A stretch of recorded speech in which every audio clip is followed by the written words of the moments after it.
Je vous propose de commencer et je vais donner la parole à Ronan Le Bacon pour essayer quand même d'aller dans l'ordre. Donc l'objet de cette table ronde, hein, c'est vraiment comment gérer, comment valoriser, comment préserver ce patrimoine. On a vu qu'on peut le connaître un peu mieux maintenant, il y a encore des efforts à faire. Et comment on va faire collectivement, ça a été beaucoup dit ce matin, hein, la notion de partenariat, de faire ensemble, c'est revenu dans les deux premières tables rondes, beaucoup dans la première notamment. Donc voilà, c'est vraiment un point d'orgue, je pense, sur lequel il va falloir qu'on insiste un peu et comment on peut faire ensemble. Et je pense qu'on est tous intelligents pour pouvoir le faire.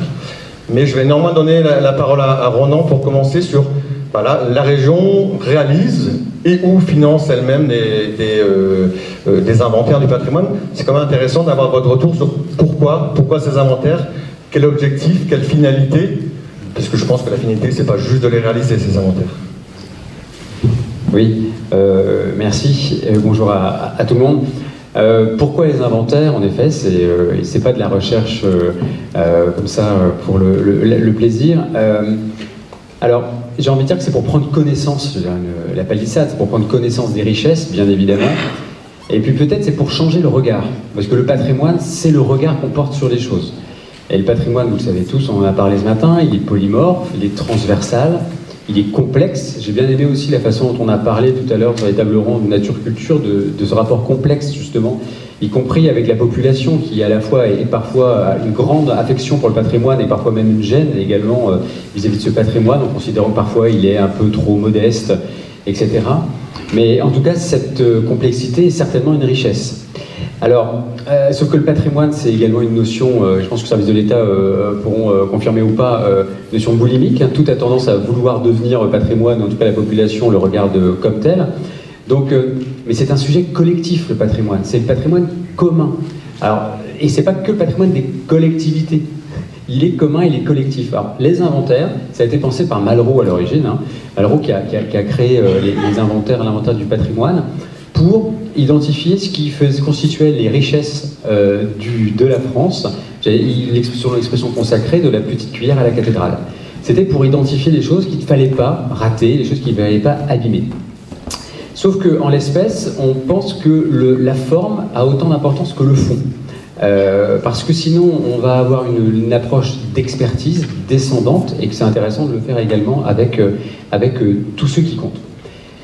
Sauf que tout ça, in fine, qu'est-ce que ça vise en fait? Ça vise la sensibilisation, c'est ce qu'on évoquait ce matin, et la sensibilisation de tous, c'est-à-dire certes les collectivités, alors on va parler tout à l'heure certainement d'outils très pragmatiques, très concrets, d'outils juridiques, etc. Mais il faut aussi une sensibilisation, une appropriation pour que la population comprenne, pour pas que la norme non plus, elle tombe comme ça en disant on m'interdit de faire ça pour quelque chose que je comprends pas. Mais non, mais si j'adhère, c'est quand même 1000 fois plus facile de respecter la règle. Donc l'inventaire du patrimoine, qui est donc une compétence que l'État a transférée à la région il y a maintenant quelques années, ça date de la loi de 2004, mais effectivement entrée en activité en 2007, eh bien c'était une fonction documentaire avant d'être réglementaire. Donc ce sera les autres personnes qui vont intervenir qui parleront de la dimension réglementaire. Par contre, ça peut servir. Alors l'inventaire, ça sert à apporter une expertise, on l'a dit, ça sert à révéler des patrimoines qui ne sont peut-être pas identifiés comme tels, ça sert à aider à la décision de ceux qui doivent décider pour mieux conserver, mieux transmettre, et peut-être en faisant émerger de nouveaux regards sur le sujet. Alors, la question qui est importante également, c'est la question de la diffusion, parce qu'une fois qu'on a la connaissance, il faut la diffuser. Donc il faut le diffuser, donc on en parlera. On a notamment à la région Bretagne un portail du patrimoine qui synthétise beaucoup de données, bien évidemment.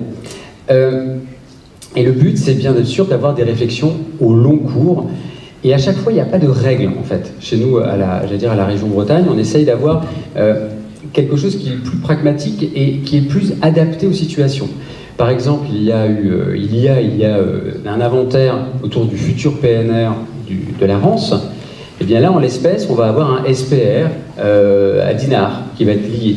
Il y a aussi un travail avec l'université de Rennes autour des perrets de Rance, donc ces petits murs qui protègent. Et donc là, ça va plutôt être ça, la cible très concrète, très opérationnelle. dans le territoire de Lannion-Trégor Communauté, il y a le lien et le cible, c'est le PLUI en l'espèce. Mais avant, c'était sur le territoire du SCOT qu'étaient réalisées les choses. Donc, il y a, et je crois que les agents sont peut-être de la région, sont peut-être, j'ai cru en voir tout à l'heure qui étaient là, et qui ont travaillé là sur ce sujet, si vous le souhaitez. À Tréguier, ça va plutôt être quelque chose qui va nourrir la politique communale. Dans le PNR d'Armorique, les études ont été faites dans les îles de Saint, île d'Ouessant, île de Molène. Eh bien, ce sont des synthèses communales qui vont être restituées à la population et qui vont servir également de politique communale. Au Cap-Sizun, c'est plutôt le label Grand Site de France qui va servir. Donc à chaque fois, il y a une sorte de visée globale, bien évidemment, la sensibilisation, l'appropriation, la prise en compte, mais également une visée très opérationnelle, spécifique au territoire. Et bien évidemment, PNR Golfe du Morbihan, eh bien, c'est toute la logique d'ensemble, la volonté, je crois, de stratégie au long cours que vous portez.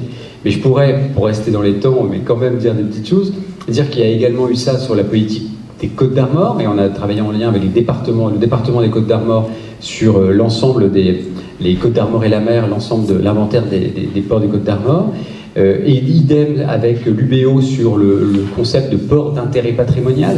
Comment on peut avoir une lecture du patrimoine maritime, une lecture macro, une lecture scientifique sur des espaces, et pas que sur un ensemble de points. Ça, c'est également extrêmement passionnant. Et puis, il y a des études thématiques, comme par exemple l'étude des fours à Gouémont, à l'échelle de la Bretagne, ou une étude sur les moulins à marée. Et là, c'est en lien avec l'école d'architecture.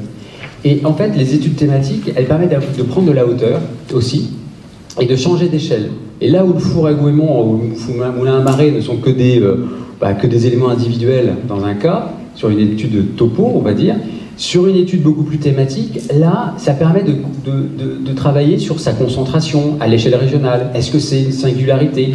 Est-ce que c'est une identité d'un territoire? Et tout de suite, ça change également le regard et le conseil, c'est un bien grand mot, mais en tout cas, l'information qu'on peut donner aux décideurs publics en leur disant, bah, regardez, vous avez ça, vous avez une spécificité, vous avez une richesse, vous avez quelque chose qui est sans égal à l'échelle de la Bretagne. Et pour terminer, j'ai envie de dire qu'il y a un lien également important avec le monde portuaire, qui est un monde en grande évolution, et sous une pression, qui connaît une pression également extrêmement forte. Enfin, le littoral, le patrimoine maritime connaît une pression, mais le portuaire et le moindre mètre de bord à quai est extrêmement précieux, et donc il y a beaucoup de modifications d'affectation, modifications d'usage. Et donc la région a lancé également un appel à projet pour faire l'inventaire des ports. Et donc des ports du conseil régional, puisque le conseil régional est propriétaire de beaucoup de ports en Bretagne, et donc, mais également des appels à projet qui permettent d'accompagner des projets d'études spécifiques. Donc, par exemple, là en ce moment, il y a une thèse qui est sur la question du patrimoine lié à la pêche des poissons amphihalins. Ou alors le fait de travailler avec certains territoires sur des atlas de maritimité chez eux et sur la question des ports. Et ça permet de donner des éclairages, des lectures sur le regard qu'on porte à chaque fois sur ces choses-là. Et voilà, pour peut-être faire la transition, parce que j'ai peur de dépasser le temps qui m'est alloué, de dire que le souhait, c'est de lier le plus possible la démarche, la compétence d'inventaire de la région avec les démarches de PLUI. Donc, celle-là nous semble absolument fondamentale, et donc ça semble être aussi une inflexion que les élus nous ont demandé de suivre, et on devrait mettre ça en œuvre dans les prochaines années. Merci beaucoup Ronan. C'est intéressant, donc cette notion de portée documentaire, un peu de portée à connaissance, on apporte l'information pour pouvoir derrière prendre des décisions.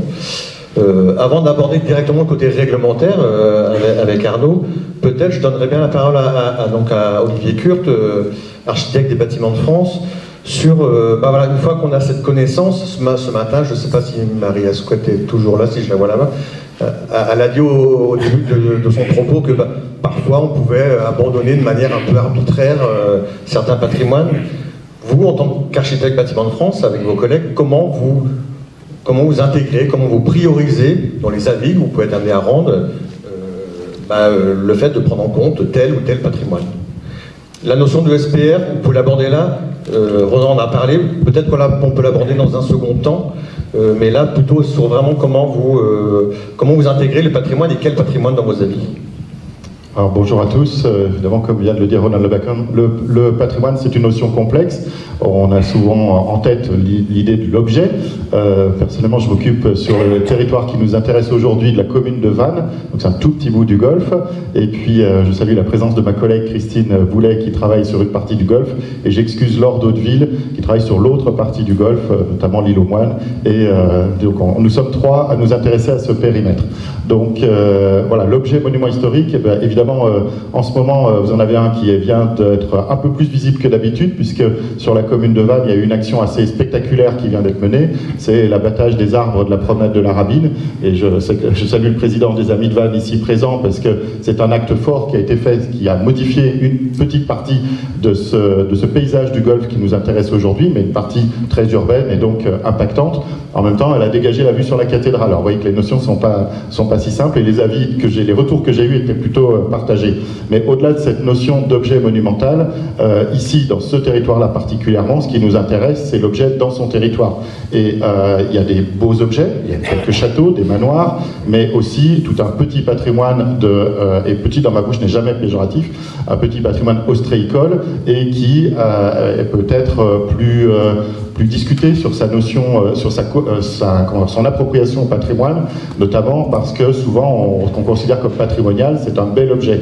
Et comme le disait Victor Hugo, la beauté appartient à tout le monde, l'usage appartient au propriétaire, mais la beauté, elle appartient à tout le monde. Donc nous sommes tous copropriétaires des beaux objets de ce Golfe et de leur environnement, puisque aujourd'hui, depuis longtemps déjà, on ne considère plus l'objet isolément, mais par rapport à son contexte. Et vous savez que ce territoire est aussi en partie candidat à l'UNESCO, et l'UNESCO a suivi la même démarche que la France, qui est passé de l'objet patrimonial, le Mont-Saint-Michel ou récemment le phare de Cordouan, à un territoire.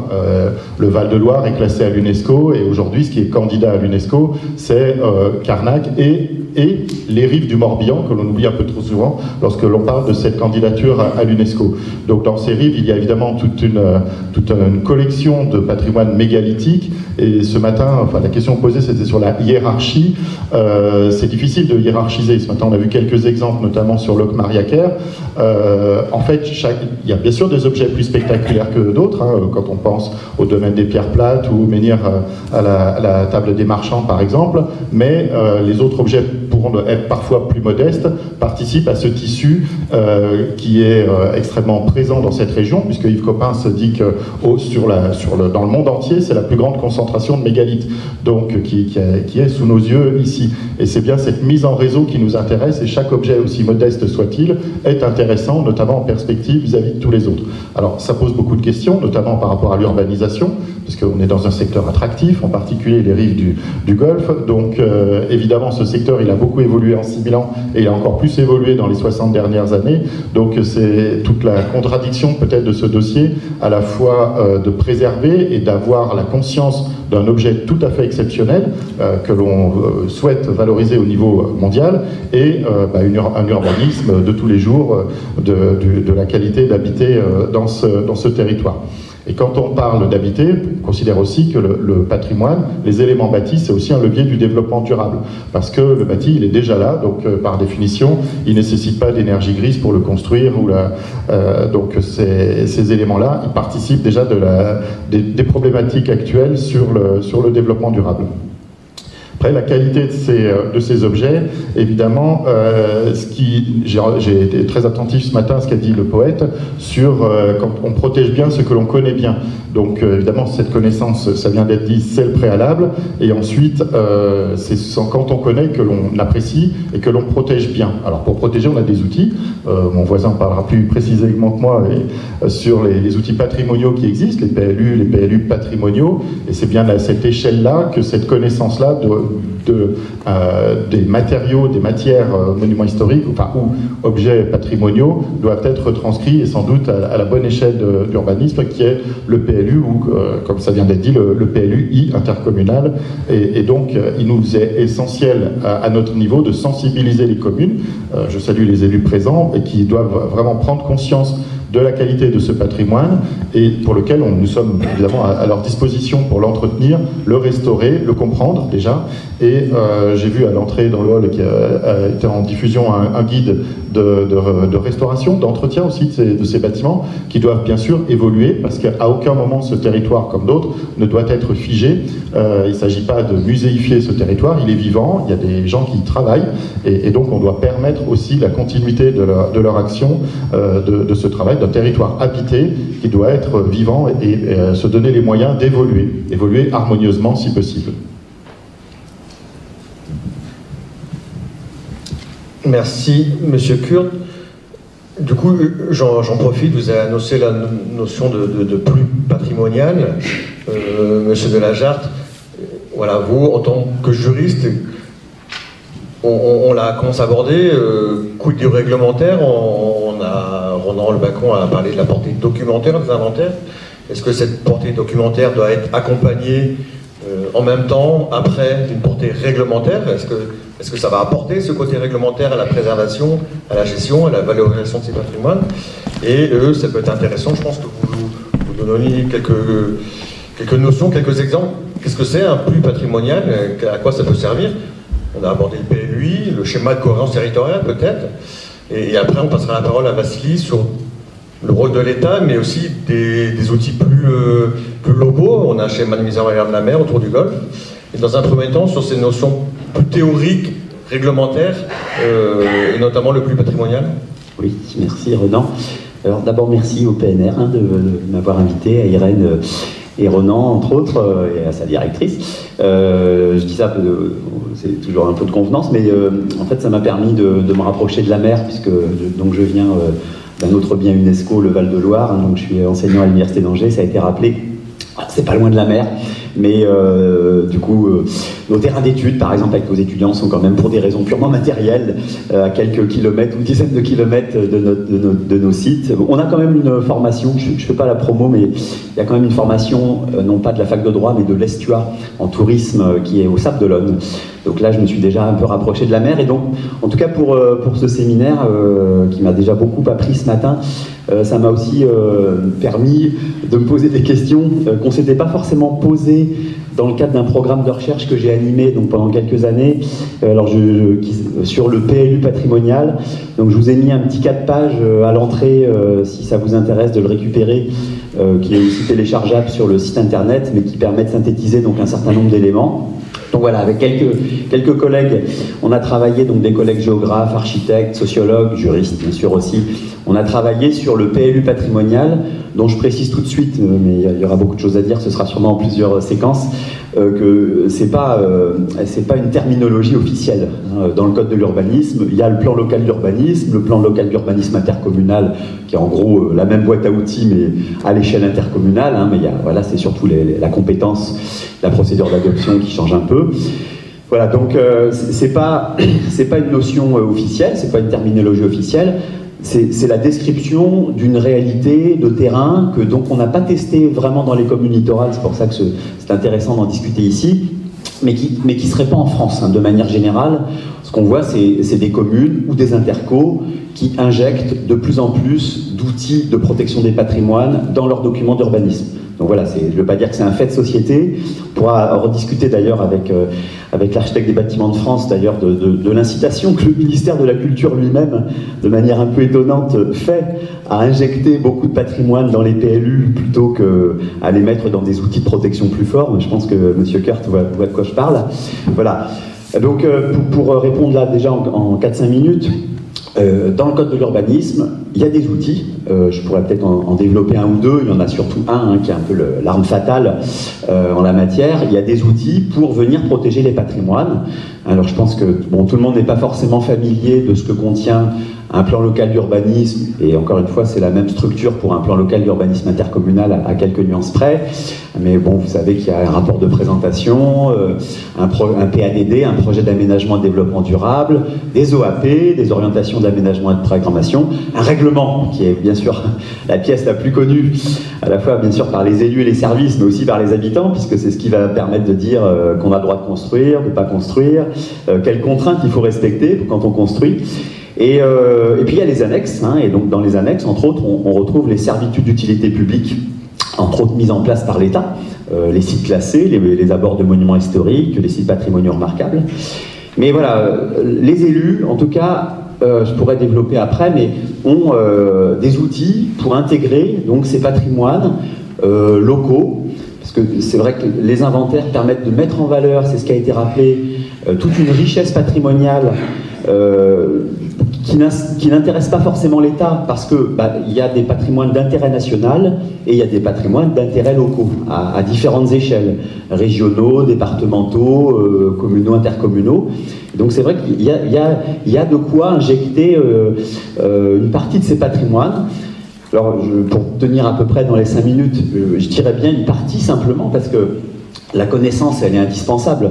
C'est vrai d'ailleurs en matière de patrimoine culturel comme de patrimoine naturel. Je pense par exemple à l'inventaire SNIEF pour les richesses écologiques du territoire français. Mais c'est pas, on ne protège pas mécaniquement toutes les SNIEF par des outils juridiques. Et donc là, c'est pareil. Il faut aussi faire un tri. Il faut hiérarchiser, donc on pourra peut-être revenir à ça. Dans les PLU qu'on a étudiés, donc ils ne sont pas littoraux, mais le raisonnement vaut de la même manière en zone littorale, ce seront juste des critères différents. Mais effectivement, on voit des collectivités qui, par exemple, intègrent différents patrimoines culturels dans leurs documents, dans leurs règlements, entre autres, donc en les identifiant et parfois en leur donnant donc même un peu un cahier des charges réglementaires, en posant des prescriptions. Mais vraiment, on va détailler peut-être un peu comment ça se passe. On est loin des discours poétiques de ce matin, je suis désolé.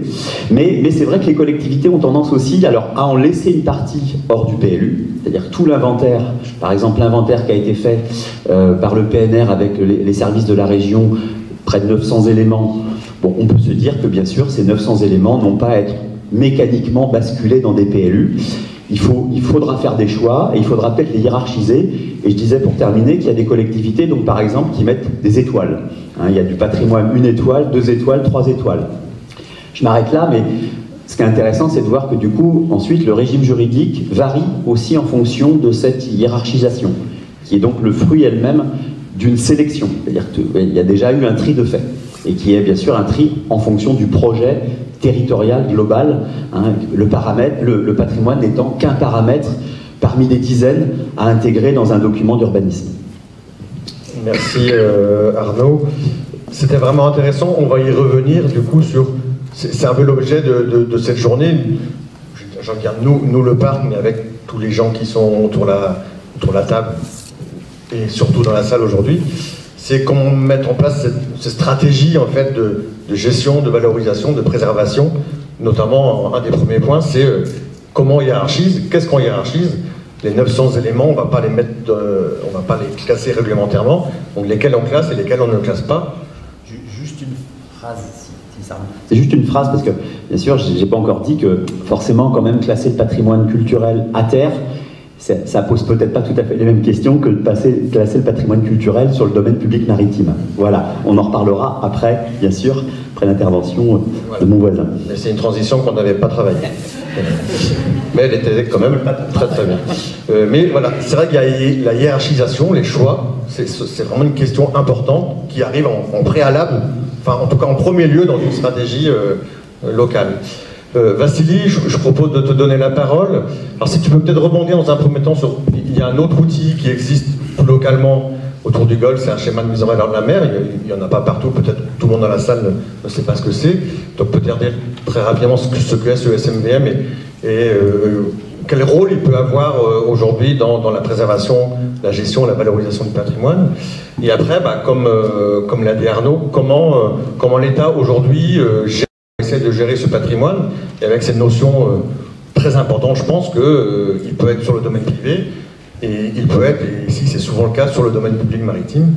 Donc comment l'État traite déjà cette différence de localisation privée des PM dans son action quotidienne. Merci, vaste question. Je répondrai peut-être pas à tout, mais évidemment, je suis donc Vassilis Spiratos, responsable notamment de la gestion du domaine public maritime pour le Morbihan. Donc, je suis chef du service donc le domaine public maritime, c'est un domaine public de l'État donc qui est constitué par tous les terrains, excusez-moi, recouverts par la mer au plus haut coefficient. Je suis désolé. Et du coup, ouais, on a quelques...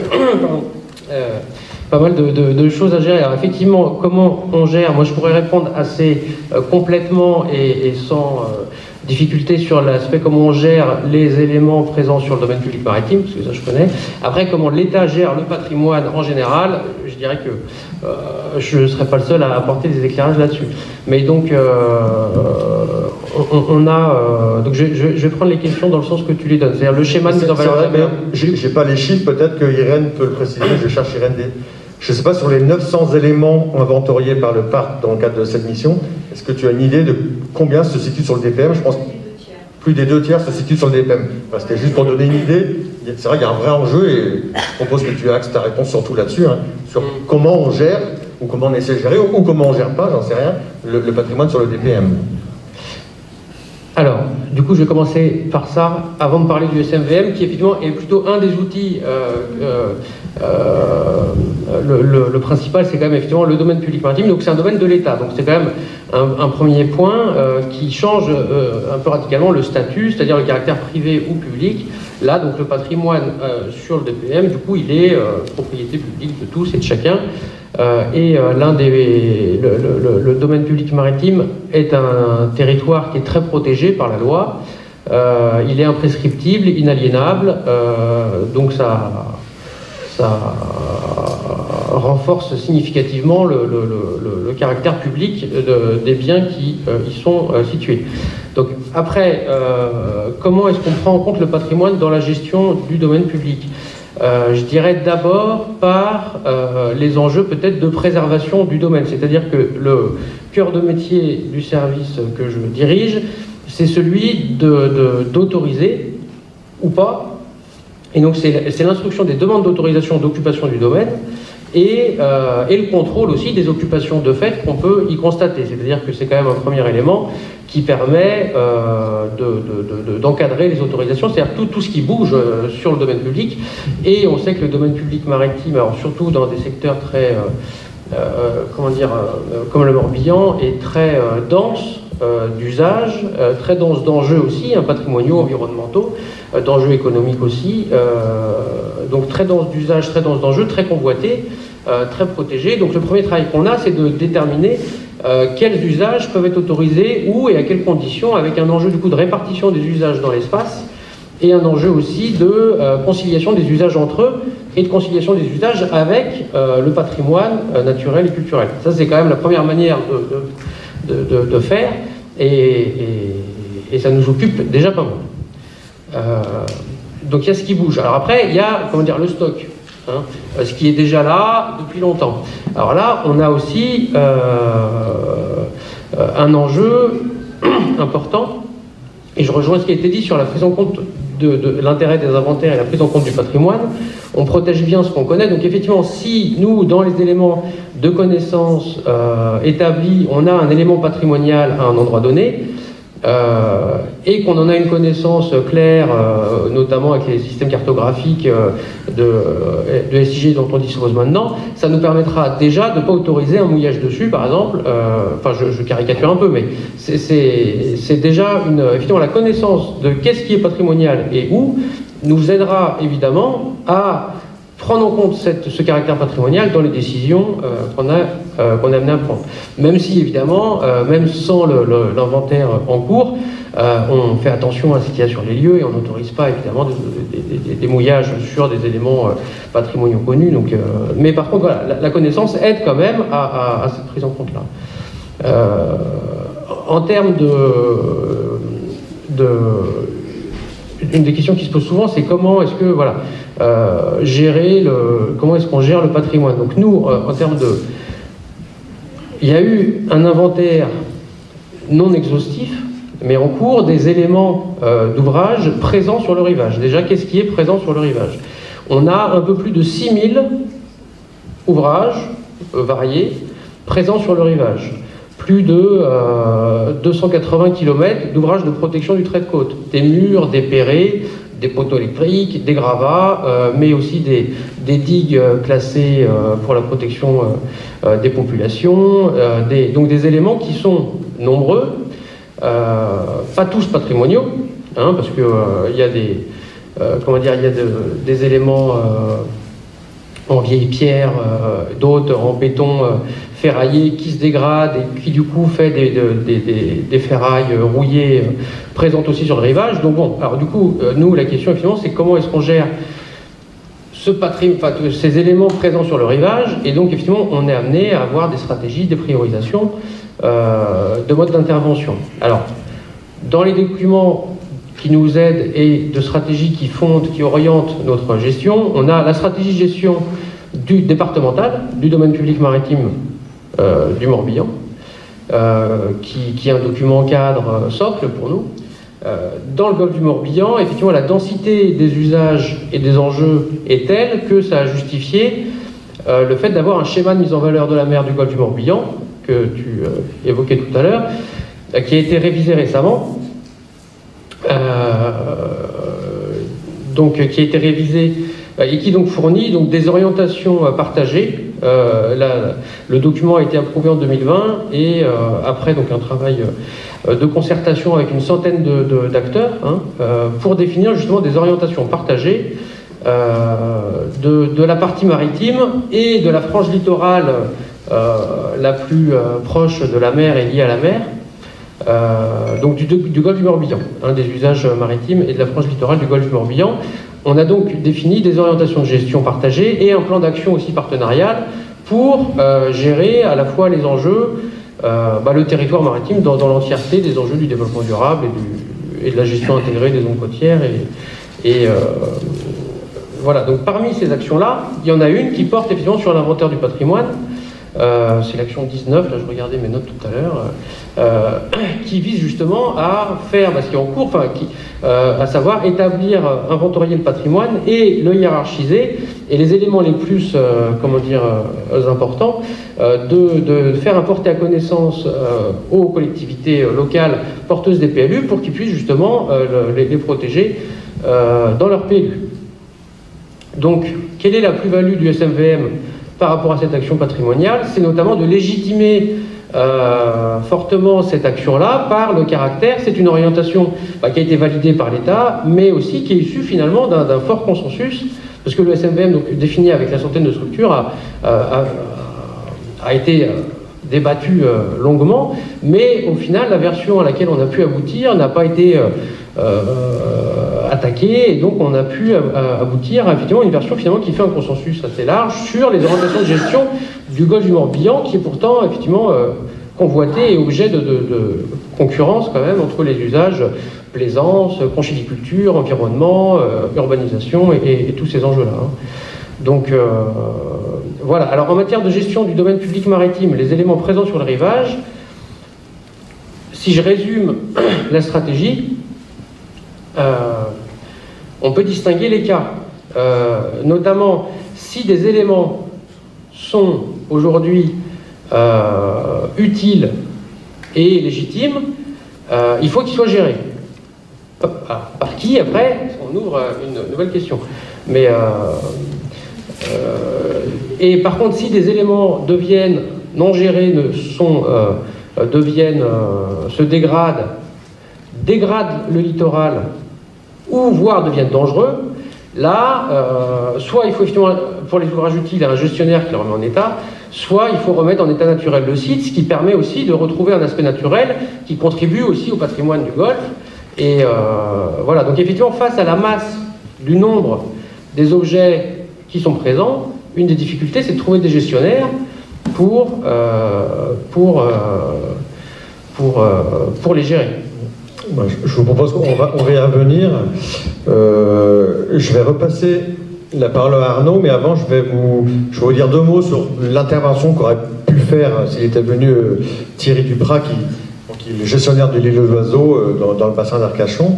C'est une île, la bonne partie de l'île appartient au conservateur du littoral, se situe sur le domaine public maritime, et il y a il y a quelques temps, d'ailleurs, le parc et un certain nombre d'élus, peut-être certains qui sont dans la salle, on a fait un voyage d'études sur un autre sujet qui est la gestion du trait de côte, où on a été également dans le bassin d'Arcachon, on était à Lège-Cap-Ferret, où il y a à peu près la même situation que sur le bassin d'Arcachon, où l'État a fait une AOT à la commune concernée, donc l'île aux oiseaux, et là c'est le village de l'Herbe, le petit village ostricole de l'Herbe, pour ceux qui connaissent, à Cap-Ferret. Donc c'est deux communes différentes, mais l'État a fait une AOT à la commune, et la commune, elle, fait des appels à candidature, je vous résume rapidement, hein, et fait une convention de gestion et d'occupation, y compris à des particuliers, avec évidemment un accord de l'État. Pour faire très court, donc la question que je voulais poser à monsieur Delingeard, même si vous n'êtes pas spécialiste du droit sur le littoral, on avait un autre juriste qui aurait pu être présent dans la salle, mais il n'a pas pu être là au dernier moment, qui lui est spécialiste de la loi littorale, mais voilà. D'un point de vue juridique, je ne sais pas si vous pouvez nous apporter des éléments sur la possibilité ou le fait. C'est possible, je vais repasser la parole à Vassili rapidement, et voilà, sur, pareil d'un point de vue théorique, donner la gestion d'un domaine public, dans l'occurrence maritime, mais du domaine public à un particulier, et après nous dire comment ça se passe concrètement dans le cas du golfe du Morbihan. Peut-être l'exemple du Bonneau, je crois qu'il y a monsieur Brûlé qui était là ce matin, qui est toujours là. Il y a un exemple en ce moment avec une réflexion. Je pense que c'est intéressant de voir l'idée, et pas du tout de donner la gestion de tous les éléments patrimoniaux du DPM à des privés. Je préfère le dire tout de suite. Mais voilà, ma question c'est, est-ce que c'est une possibilité parmi d'autres, y compris, parce que j'anticipe des questions, y compris pour des raisons financières. Hein. Aujourd'hui, un bon nombre de patrimoine n'est pas géré parce qu'il n'y a pas de gestionnaire qui va financer. Donc voilà, si ça se passe aujourd'hui comme ça, dans le village ostricole de l'Herbe et sur l'île d'Oiseaux dans le bassin d'Arcachon, c'est aussi parce que l'État et les communes concernées y ont vu la possibilité de faire financer l'entretien de ces cabanes ostricoles par des particuliers, en contrepartie d'en avoir un certain usage. Donc ma question est celle-là en fait, est-ce que faire gérer des éléments patrimoniaux sur des PM par des privés ou des organismes privés, pas forcément des particuliers, est-ce possible? On sait déjà que oui. Est-ce que c'est une bonne idée? Est-ce que c'est quelque chose qui doit rester dérogatoire? C'est un peu l'objet de ma question. Alors, à Arnaud et ou Vassili. Je pense qu'effectivement j'aurais besoin des compléments que Vassili va apporter. Je vais répondre, bon évidemment c'est ce que j'ai dit tout à l'heure, je me suis quand même posé des questions qu'on n'avait pas eu à traiter jusqu'à présent, mais du coup j'ai essayé de regarder un petit peu. Alors en fait il faut aussi raisonner de manière un peu générale par rapport au fonctionnement des règles d'urbanisme, au fonctionnement des règles patrimoniales.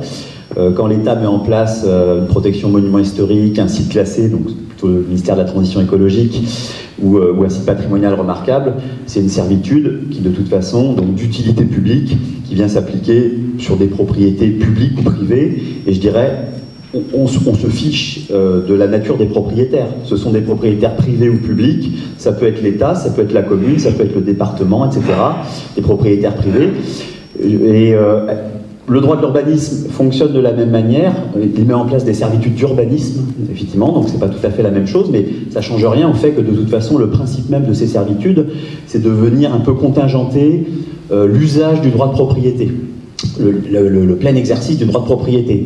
Et bon, pour moi, théoriquement, il n'y a pas de limite à faire ça sur le domaine public maritime, avec quand même celle qui vient d'être rappelée, c'est qu'il y a un régime très fort qui est celui du domaine public maritime et donc du Code général de la propriété des personnes publiques et qui, je ne l'ai pas dit tout à l'heure, prévaut sur les autres régimes. Donc je pense que vous confirmerez bien sûr.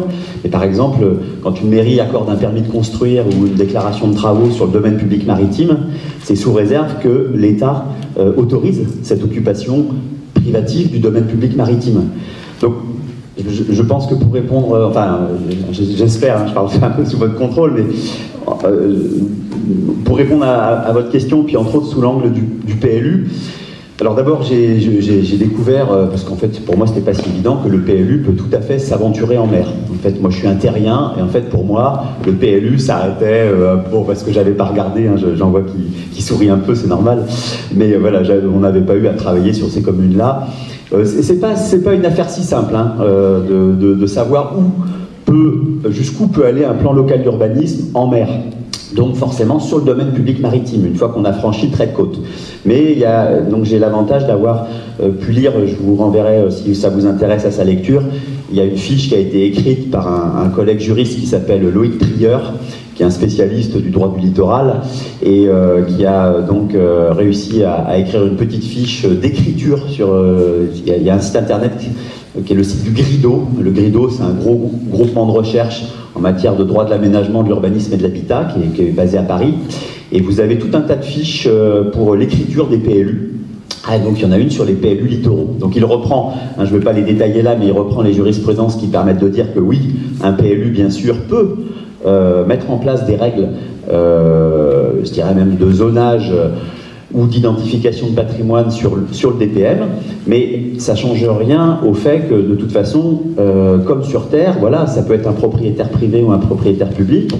Donc en gros, on peut très bien avoir un gestionnaire privé sur le DPM qui a été autorisé par l'État et qui, du coup, au titre des règles d'urbanisme, sait qu'il est gestionnaire d'un élément patrimonial, peut très bien du coup se voir imposer, on pourra revenir peut-être sur le degré de prescription, mais il peut se voir imposer du coup des règles en matière de travaux, hein. Alors justement je dirais pas de restauration, mais en matière de travaux sur l'élément patrimonial, parce qu'évidemment comme tout gestionnaire de patrimoine, en gros, tant qu'il ne bouge pas, on ne peut pas l'attraper, on ne peut pas le forcer à faire des travaux, hein. Vous pouvez être propriétaire d'un monument historique, enfin, sur les MH, si, ça peut se faire, mais bon, c'est plutôt l'exception.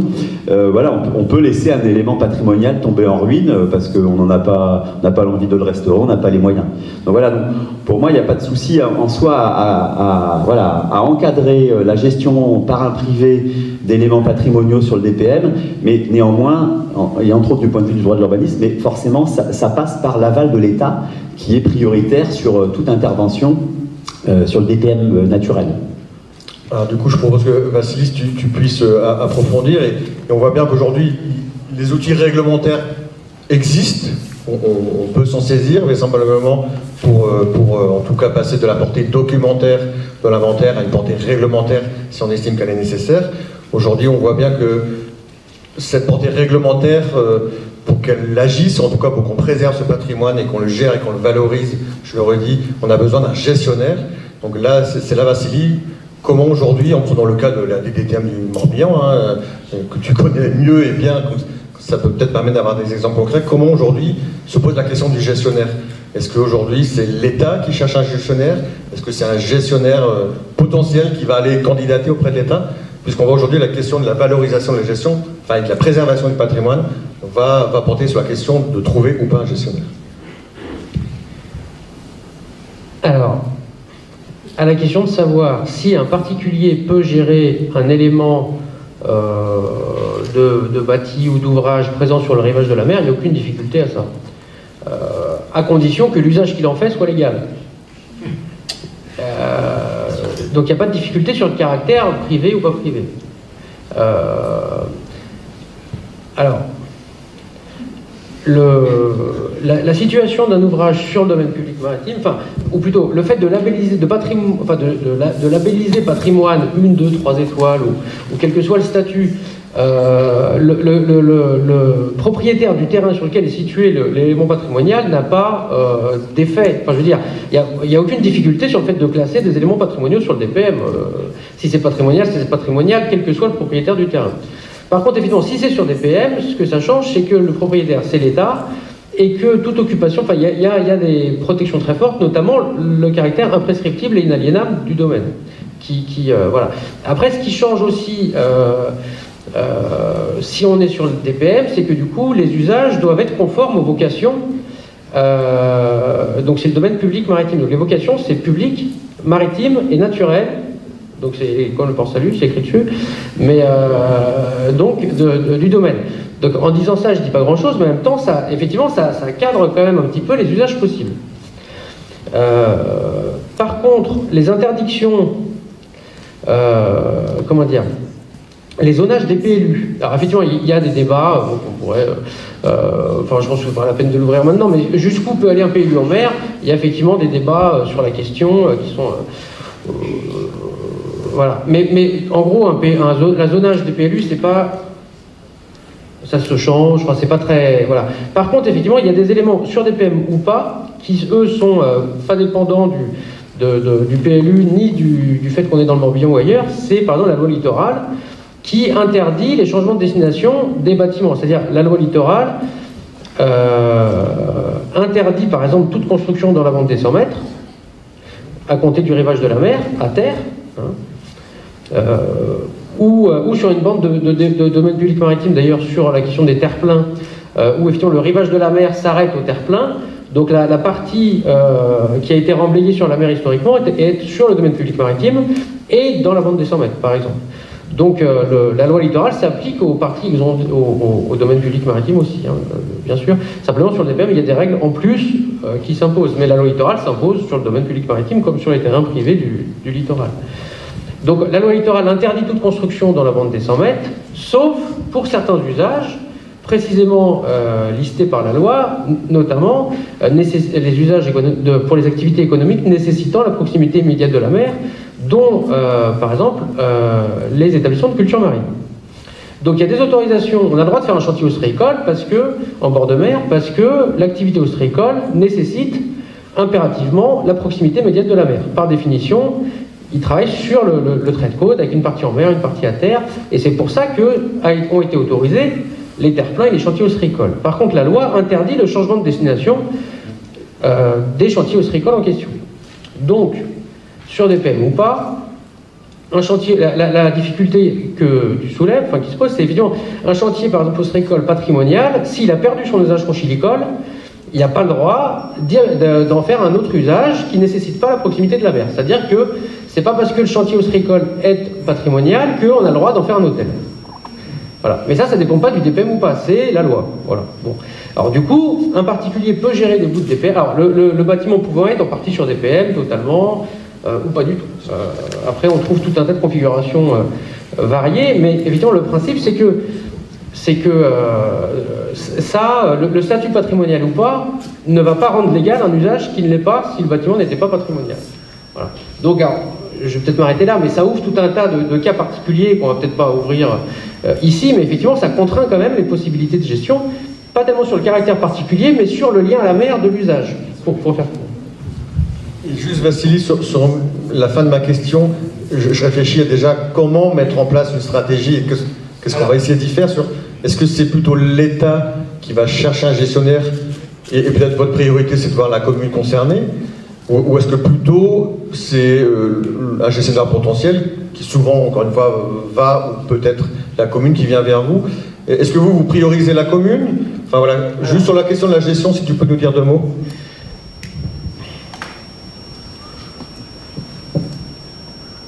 Si, non, bien sûr, je réfléchis juste à comment dire des choses simples. C'est-à-dire que c'est pas interdit de changer d'usage, donc, mais il faut un usage qui soit compatible avec la vocation du domaine public maritime.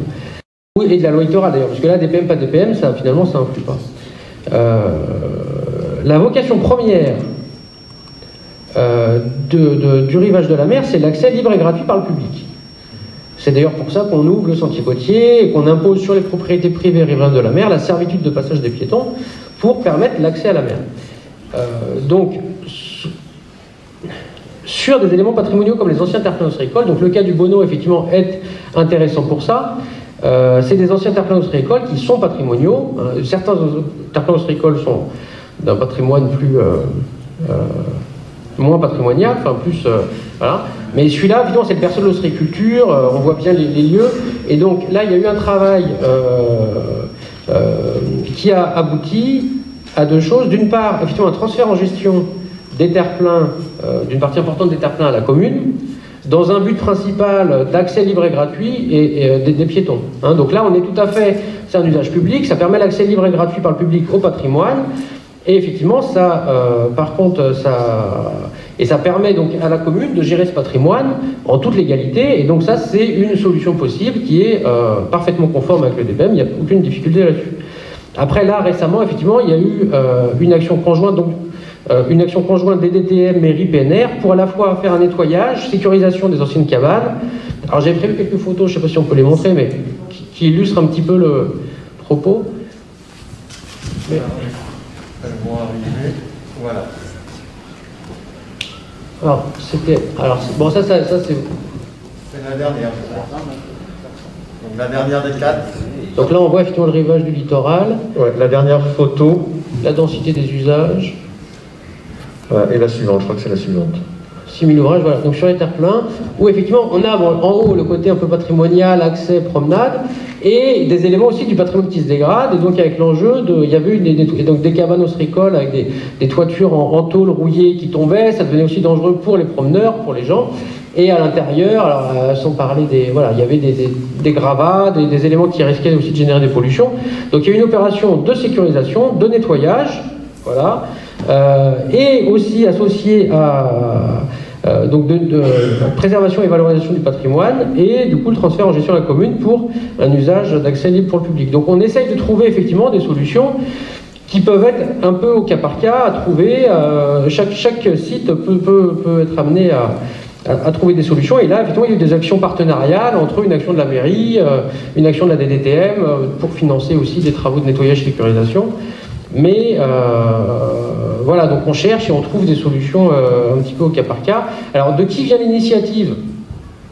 Pour répondre à ta question, je dirais que toute initiative est la bienvenue. Hein.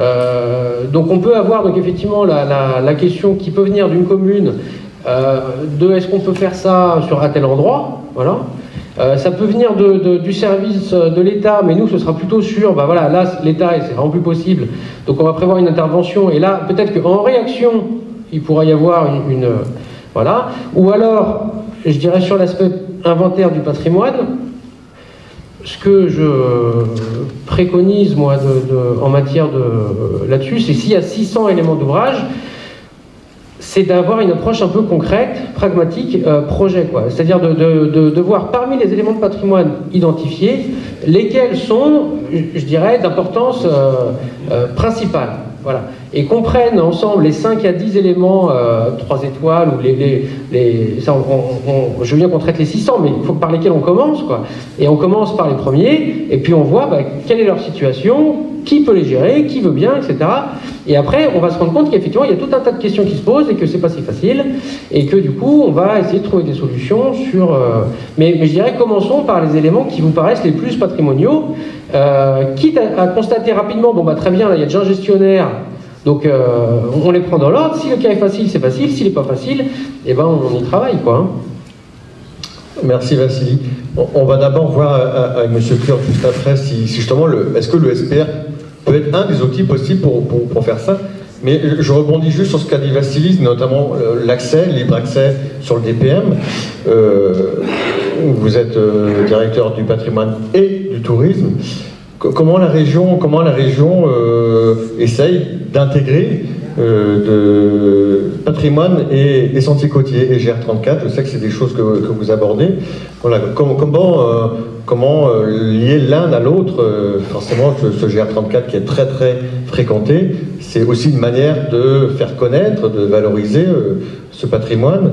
Et peut-être juste en préalable, 2 mots, quand s'est entretenu par téléphone, vous m'avez dit que le patrimoine maritime, pour vous, est un peu le parent pauvre du patrimoine. Vous avez finalement assez peu, il y a eu un échange ce matin, vous estimez que vous avez finalement assez peu de demandes sur ce patrimoine maritime par rapport à l'ensemble du patrimoine. Et je trouvais intéressant l'échange qu'on a eu là-dessus. Oui. Alors, je vais juste préciser, alors parent pauvre, je pense pas, parce que pour moi, c'est une expression, il ne faut pas le prendre. Alors, pour le coup, en effet, le patrimoine maritime, il est éminemment breton. Il est lié à la Bretagne. La Bretagne est liée à la mer. Un temps, elle a porté un nom qui était lié à la mer, l'Armorique, etc. C'est vraiment le pays de la mer, et je pense qu'on le voit bien. Et il suffit de se promener, et à chaque mètre, il y a une trace sur le littoral. Donc, c'est un sujet éminemment breton Là, il n'y a pas de souci à ce propos. Il y a une variété qui est absolument incroyable. Enfin, Gallo en a parlé ce matin. Là, je pense préciser les choses une très grande variété. Mais on a parlé, on a un petit peu vu ça aussi dans la présentation. Il y a le patrimoine matériel, certes, mais il y a tous les matériels dont on a parlé également ce matin. Comment on peut faire quelque chose pour ce patrimoine immatériel. Et on a parlé du savoir-faire, on a parlé des hommes et des femmes qui travaillent. Mais également, très concrètement, j'en parlais avec Maria Squat tout à l'heure, mais on se rejoignait en se disant qu'il fallait qu'on fasse quelque chose autour, par exemple, des alignements, la navigation par alignement, et la reconnaissance également de la toponymie. C'est des choses qui se perdent, qui ont tendance à se perdre, et qui sont extrêmement vertueuses, et qui sont extrêmement liées à la culture, à l'identité, en fait, locale, puisque c'est une façon de voir les choses. Et on comprend beaucoup de choses, et on transmet beaucoup de choses, y compris sensibles, lorsqu'on traite ces sujets-là. Donc ça, c'est quelque chose qu'on essaye de prendre en compte et qu'on essaie de prendre en compte très concrètement. Une illustration. Par exemple, on parlait de voiliers, parce que les voiliers, dans le patrimoine matériel, il y a bien sûr des voiliers, et la région, elle aide pas mal les voiliers, et pour rassurer tout le monde, on a retrouvé le dossier, et puis il va être voté le 6 décembre, donc il y a une subvention qui est prévue, qui est votée dans les tuyaux, si les élus vont bien sur la proposition. Eh bien, concrètement, il y avait un voilier, par exemple, vous connaissez tous le Renard à Saint-Malo, le bateau, la réplique d'un des bateaux de Surcouf.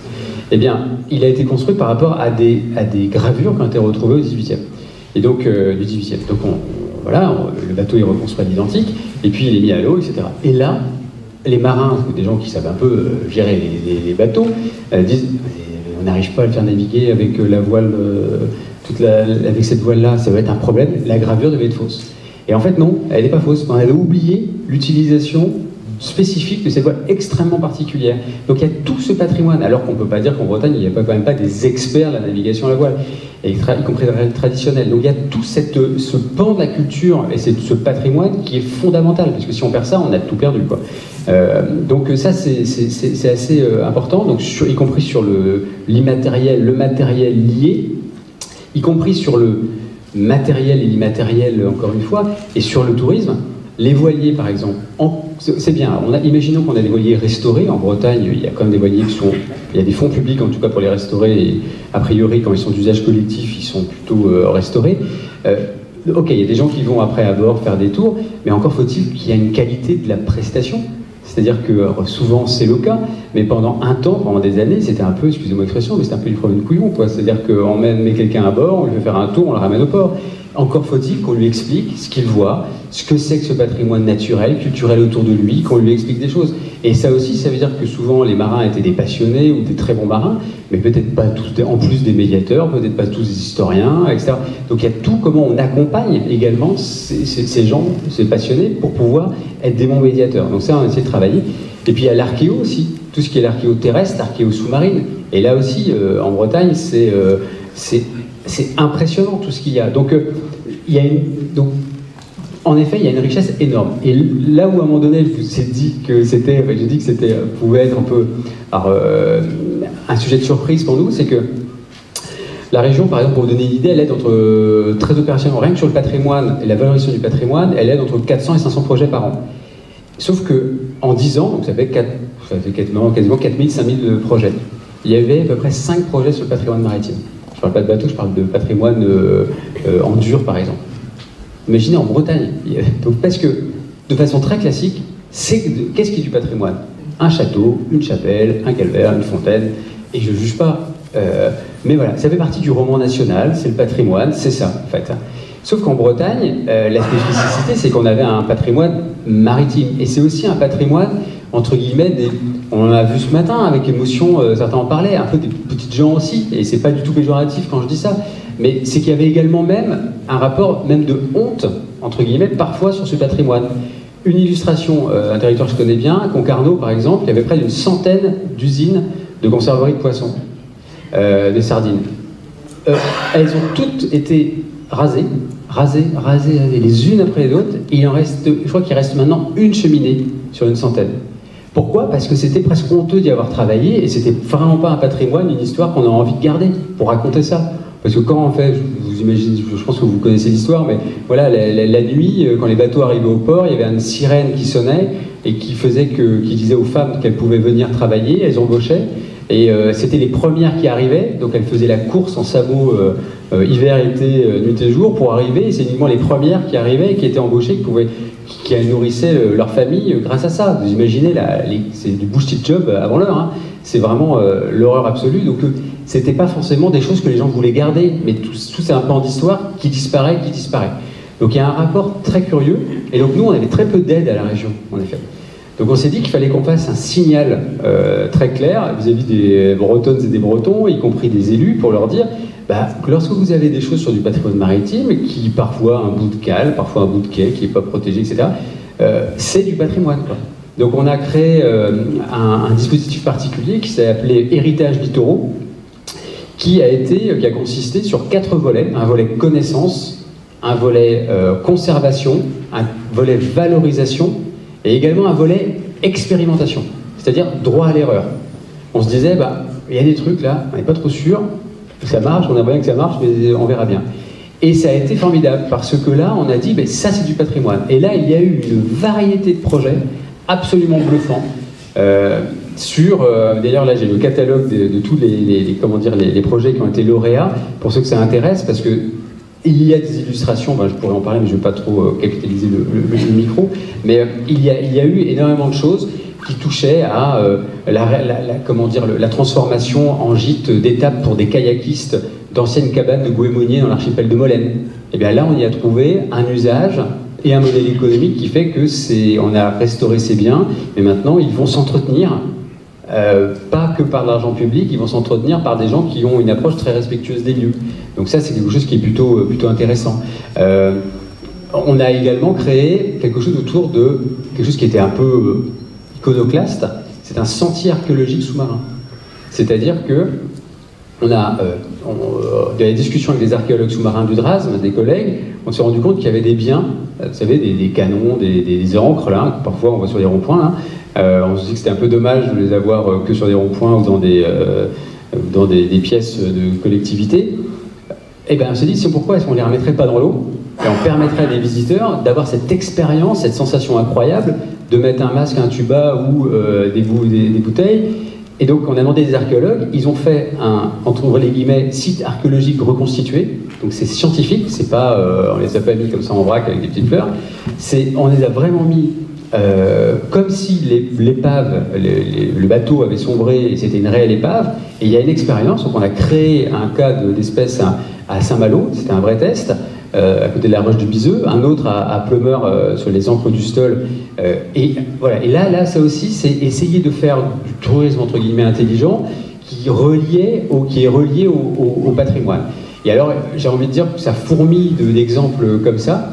Donc il y a eu des appels à projets spécifiques, je vous ai parlé de héritage littoraux, mais il y a eu un autre appel à projet encore plus spécifique à l'archéologie sous-marine, où là il y a eu plein de choses.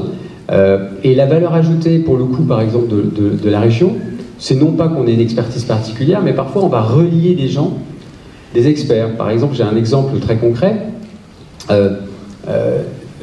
La recherche du bateau, par exemple, de la Cordelière. Vous avez dû entendre peut-être parler de la Cordelière, qui est un des bateaux d'Anne de Bretagne, qui a coulé le 10 août 1512. Bon, il a coulé, c'est un bateau mythique de l'exploration sous-marine, et si on le trouve, ça va être un peu comme un Pompéi sous-marin, parce qu'on sait qu'il y avait énormément d'objets, et puis c'est un élément, le chaînon manquant de toute l'architecture navale, l'architecture à clin. Eh bien, ce bateau, il est quelque part en face de Brest, on ne sait pas où exactement, sauf qu'il s'est agi de mettre autour de la table les experts de la BNF, la Marine nationale, l'Ifremer, le CHOM, une école d'ingénieurs, etc. Et avec la donnée patrimoniale, le projet commun, on a développé toute une série de projets. Et chacun, dans son métier, a développé des choses, et a trouvé des choses, et a apporté des choses. Et ça a fait progresser la recherche scientifique. On est en train même de créer à l'école d'ingénieurs, ils sont en train de travailler sur des GPS marins, etc., qui n'existent pas. Enfin, voilà. Donc tout ça pour vous dire, et je n'ai pas répondu à la question sur le GR34, mais c'était l'occasion que vous me laissiez parler comme ça, me dire un jour il va arriver et parler du GR34. Et sur le GR34, et là je dis juste en une phrase, on a un gros projet qui est un projet de... je vais le dire en toute sincérité, en faisant attention aux mots, mais en faisant, ne vous inquiétez pas, on ne va pas en faire un parc d'attractions du GR34, mais c'est vraiment faire en sorte de développer le GR34, mais en conservant son identité, justement. En conservant le fait qu'avec une approche sensible, par moment, il faut quoi? Il faut du silence, il faut qu'il n'y ait rien. Il faut qu'il y ait juste rien du tout, il faut juste qu'il y ait des cailloux et du verre. Et puis, par moment peut-être qu'en effet, on peut juste proposer, parfois ça va être des raccourcis par l'eau. On peut passer par un support nautique pour éviter de passer sur un fond d'estuaire qui est un peu, entre guillemets, un peu trop long. On peut proposer peut-être des gîtes d'étapes sur les modèles de ce qui se passe en montagne, dans des lieux de patrimoine. Est-ce que parfois ce sera un blocos si jamais ça s'y prête? Mais si ça s'y prête pas, ce ne sera pas cela. Est-ce que ça peut être un abri du marin? Parce qu'un abri du marin, là il y a un projet sur lequel on travaille, etc., etc., etc. Mais c'est de faire en sorte que le patrimoine soit une source de différenciation pour la définition de la politique, mais qu'également on le préserve et que l'identité, enfin, juste pour terminer, le positionnement du tourisme en Bretagne, c'est identité et transition. C'est-à-dire que le patrimoine, l'identité, doit servir de garde-fou. On évite de faire quelque chose qui ne nous ressemble pas, mais c'est également un élément d'inspiration pour quasiment toutes les pratiques, pour ne pas faire un tourisme qui nous stéréotypé. Et qu'en même temps, le patrimoine est une des solutions également, voire la solution, pour mettre en place des transitions. Toutes les transitions du XXIe siècle qu'on a devant nous, c'est-à-dire les transitions méthodologiques, économiques, sociétales, environnementales, bien sûr. Je m'arrête parce que... Merci Ronan. Non, c'était intéressant. Je vais poser une dernière question à Olivier Cure, avant de garder du temps justement. Mais par rapport à tout ce qu'on a dit, on l'a dit, il y a besoin d'avoir des collectivités, notamment des communes volontaires. On a beaucoup de patrimoine, il faut sans doute le hiérarchiser. Lesquels 5-10 éléments patrimoniaux on va garder sur la commune, comme l'a dit Vassili, etc. Olivier, est-ce que vous pouvez nous parler un peu de cet outil, site patrimonial remarquable, qui n'est pas une nouveauté, il a un ancêtre qui s'appelait un peu différemment, si j'ai bien compris. Il y a une démarche, je pense que Jacques Madec qui est toujours dans la salle, il est juste devant moi, il y a une démarche en ce moment sur Logmariaquer, avec une commune volontaire. Voilà. Est-ce que ça peut être un des outils intéressants pour gérer notre patrimoine maritime? C'est ce qu'on essaie de commencer à trouver des solutions aujourd'hui. Un outil parmi d'autres, mais est-ce que vous pouvez nous en dire deux mots avant qu'on ouvre la discussion avec la salle et que collectivement on essaie de poser les bases peut-être de ces stratégies qu'on voudrait mettre en place? Oui, alors avant de parler de ces SPR, sites patrimoniaux remarquables, je voudrais rebondir sur les propos de Ronan Le Bacon qui m'ont passionné, parce que je ne connaissais pas tous ces sujets. Et vous avez parlé de bunker, donc ça nous intéresse aussi, là pour certains, dans une démarche d'une nouvelle vision sur ces objets, finalement, qui sont arrivés sur le littoral. Ce matin, on a dit que c'était à la fois un outil qui contribuait à l'érosion, mais aussi et qui pouvait développer des milieux naturels. Et aujourd'hui, on est en train de réfléchir à ces objets, y compris dans une démarche artistique. Donc, la démarche artistique, on a entendu ce matin aussi parler des écoles, et ça j'ai trouvé que c'était passionnant parce que c'est par là que ça commence, la connaissance, l'appropriation du patrimoine. Je trouve que c'est absolument fondamental. Au niveau de la DRAC, on est organisé en éducation artistique et culturelle, donc c'est très important que ce patrimoine ne reste pas une affaire de spécialistes, mais que ça passe évidemment par le milieu scolaire. Donc ça c'était deux messages que je voulais porter avant de parler du sujet SPR. Et puis sur les objets monuments historiques, notre actualité, c'est, vous le savez, on inaugure dans un peu moins de 2 mois la chapelle Saint-Yves à Vannes, donc une chapelle jésuite du XVIIe siècle, et en même temps, on est aussi sur la fin des travaux de l'abri à canaux à Étel, donc un patrimoine du XXe siècle en béton qui évoque toute cette histoire maritime, qui est juste en face d'une glacière, qui elle n'est pas monument historique, parce que l'abri à canaux, il est 20e et il est monument historique, et juste en face de la glacière d'Étel, c'est elle aussi un lieu de mémoire extrêmement important. Alors on est un petit peu sorti du golfe, mais on est franchement dans le sujet du patrimoine maritime. Donc ça aussi, c'est des sujets sur lesquels on s'investit beaucoup, et notamment ma collègue Laure Deville particulièrement investie sur ces sujets.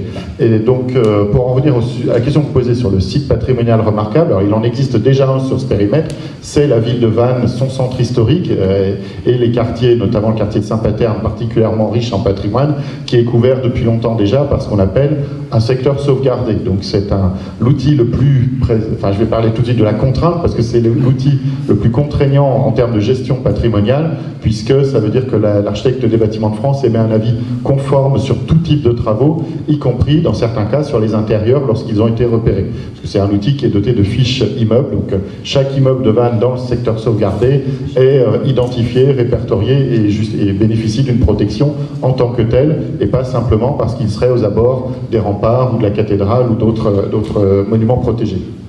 Donc cet outil, il en existait un autre qui s'appelle l'AVAP, l'aire de mise en valeur de l'architecture et du patrimoine. C'est cet outil qui a été mis en place depuis 1 an sur la commune par exemple de Carnac et qui est couvert par une AVAP. Et ces deux outils, secteur sauvegardé et AVAP, aujourd'hui sont fusionnés dans ce terme de site patrimonial remarquable. Et donc effectivement il y a cette démarche, mais peut-être que la commune souhaite en parler, sur un endroit qui concentre à la fois comme je viens de dire dans AVAP, il y a aire de mise en valeur de l'architecture et du patrimoine. Il y avait aussi les ZPPIP qui voulaient dire zone de protection du patrimoine architectural, urbain et paysager, parce qu'il faut bien comprendre qu'on n'est pas simplement sur du bâti, mais bien du bâti dans un site, qu'il soit naturel ou plus construit. Donc c'est ça qui nous intéresse, c'est de protéger des ensembles et de sortir de la logique d'objet, puisque la logique d'objet, c'est que chaque objet monument historique, qu'il soit inscrit ou classé, génère un cercle de 500 mètres dans lequel toute modification d'aspect est soumise à notre avis. Donc là, on sort de cette logique des abords pour passer à une logique d'ensemble protégé, et dans certains endroits, alors Carnac, Vannes évidemment, et d'autres comme Josselin sont évidemment déjà reconnus, et l'idée c'est d'aller vers d'autres communes et d'identifier des territoires qui justifient cette protection pour eux-mêmes, et pas simplement parce que quelques objets sur la commune seraient protégés. Donc c'est cette vision d'ensemble qui nous intéresse comme étant un outil aussi plus moderne de gestion du patrimoine et d'y associer bien sûr la commune correspondante. Donc sur Locmaria-Caire, je sais que vous êtes en discussion avec ma collègue, donc je peux que vous encourager à mettre en place cet outil. Merci Olivier. Je crois qu'Arnaud voulait réagir. Et si Jacques veut apporter un élément, témoigner, ou maintenant. Est-ce qu'il y a un micro pour Jacques, un micro portable où ils sont tous utilisés? C'est le mien.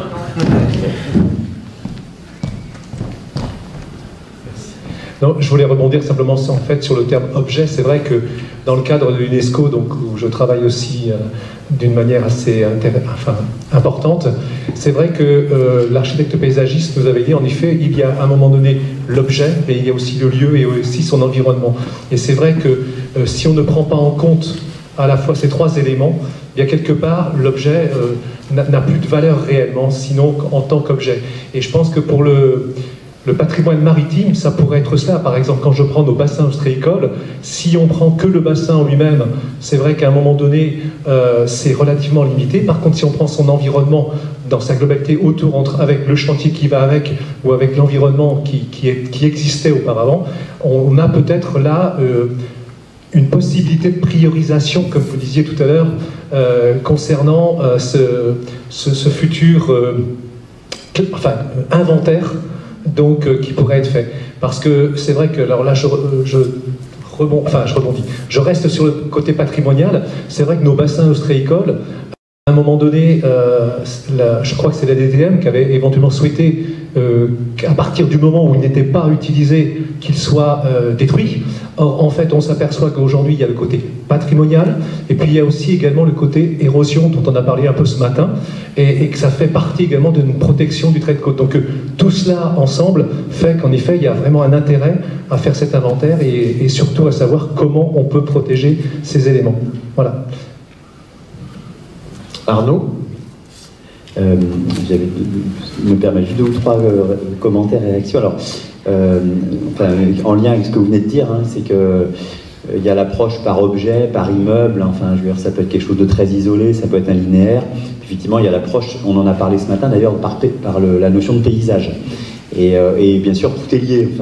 Et alors, je ne l'ai pas mentionné, mais si ça vous intéresse de prendre le document, je suis en voiture, je peux repartir avec, c'est pas le problème. Mais vous verrez, il y a l'inscription de l'article L151-19. C'est le fameux outil juridique qui est dans le code de l'urbanisme.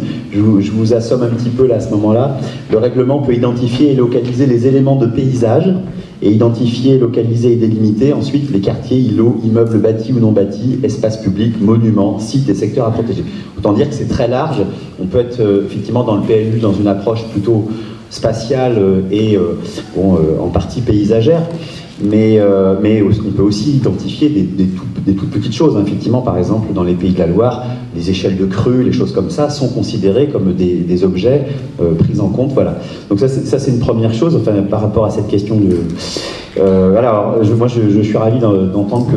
Enfin, moi je découvre un peu le sujet, mais une position de la DDTM qui est quand même ouverte à la discussion, par rapport à la recherche en fait d'un gestionnaire, d'un élément patrimonial, pour autant bien sûr que l'élément garde un usage conforme à la vocation, aux vocations du DPM. Donc voilà, et je trouve ça bien parce que pour le coup, on est quand même face à un régime juridique, DPM et loi littorale, comme ça a été rappelé, qui est très exigeant. Je me permets de mettre juste en face quelque chose qui existe ailleurs, qui est le changement de destination de bâtiments agricoles en zone naturelle.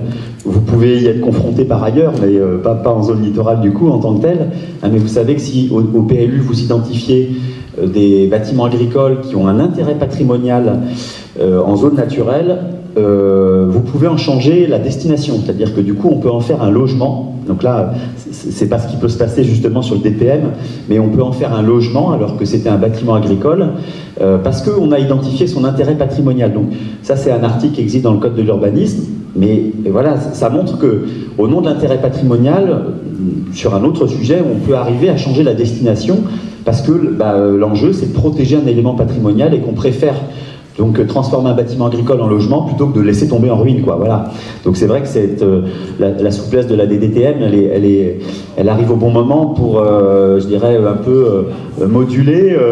Non mais je parle pas pour vos collègues, hein, mais voilà. Enfin, moi, j'entends quand même que cette question de... C'est déjà écrit dans le compte rendu. Voilà. Et puis, bon, dernière chose, je voudrais pas faire peur.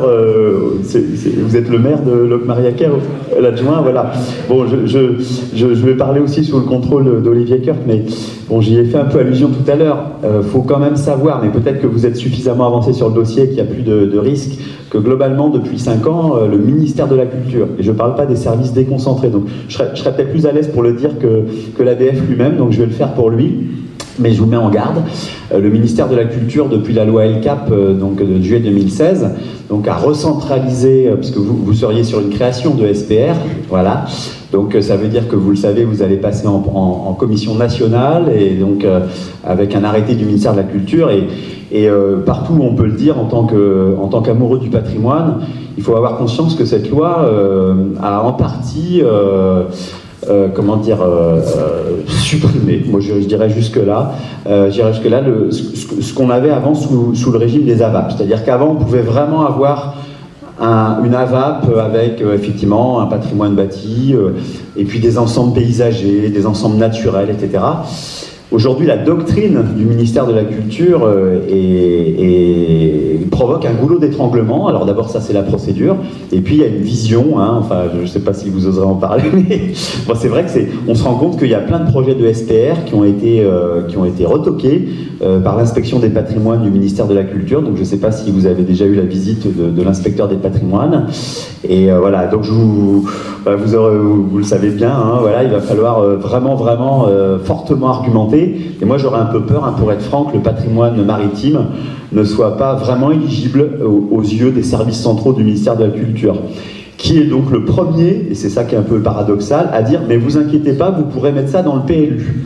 Alors moi je vends un peu le PLU, mais en même temps on est d'accord, c'est pas du tout les mêmes régimes juridiques derrière. Il n'y aura pas sur des éléments patrimoniaux au PLU, il n'y aura pas de contrôle de l'ABF, donc quand même le regard de l'expert sur le patrimoine. Il n'y aura pas de régime fiscal attaché bien sûr au SPR. Ben voilà, c'est quand même le monde à l'envers de voir le ministère de la Culture finalement revenir quasiment à l'avant, en tout cas au moins à l'avant 1993 et l'avant la loi paysage. Voilà. Bon, c'est un petit cri du cœur pour dire que c'est bien dommage qu'on ait cette régression patrimoniale depuis la loi LCAP. Merci Arnaud. On va ouvrir les questions, on va se prendre une demi-heure pour les questions, s'il y en a, j'espère. Pour résumer un peu, on est tous d'accord sur le fait qu'on a un patrimoine, on a un inventaire, 900 éléments à peu près pour le golfe, il nous reste 4 communes à inventorier. Donc on va sans doute dépasser, il reste 3 communes à inventorier, pardon. On va approcher ou dépasser les 1000. Donc pour moi il y a plusieurs questions. comment on priorise, qu'est-ce qui est plus important que d'autres à préserver. Ce qu'a dit pour moi Jacques à la fin est très important aussi. Il y a le patrimoine et puis il y a son usage qu'on peut faire dessus. Et il y a ce à quoi il va aussi servir. Tu as parlé d'érosion, moi je suis bonoviste d'origine aussi, M. Brûlé là aussi. Le long de la rivière du Bono, s'il n'y a pas les terre-pleins, les anciens terre-pleins ostréicoles, c'est les fondations des maisons qui sont tout de suite. Donc, heureusement que ces terre-pleins sont encore là pour cet usage, pour cette fonction-là, je vais dire. Donc il y a quel patrimoine on priorise, comment, on n'a pas la réponse, qu'est-ce qu'on va mettre en priorité à préserver, quel gestionnaire, public ou privé, pour y faire quoi. Vassil a dit avec cette notion je ne sais pas quel terme tu as utilisé exactement, mais de nécessité d'usage maritime, je ne sais plus quel terme tu as utilisé exactement, Vassili. Oui, parce qu'effectivement, sur la souplesse légendaire de la DDT. Ou la mienne. Non, mais évidemment, nous, on est pragmatique, on cherche des gestionnaires pour un usage conforme à la loi. Donc ça, bien, voilà. Après, on peut discuter au cas par cas, mais... Mais tu as dit, voilà, s'il y avait un usage maritime, il faut essayer de rester dans cet usage maritime. C'est un élément qu'il faut garder en tête. Évidemment, la loi littorale interdit le changement de destination que vous décriviez sur par exemple, les bâtiments agricoles patrimoniaux à terre. Dans le monde des sommets, c'est interdit, ça, par exemple. Mais donc, effectivement, sauf pour des usages nécessitant la proximité immédiate de la mer. Donc, effectivement, c'est ce lien à la mer qui est quand même un des nœuds du truc. Donc, il faut qu'on lance une réflexion collective, et je prends juste une minute pour un exemple. On vient de sortir d'un guide d'accompagnement pour l'intégration paysagère et architecturale des chantiers ostréicoles.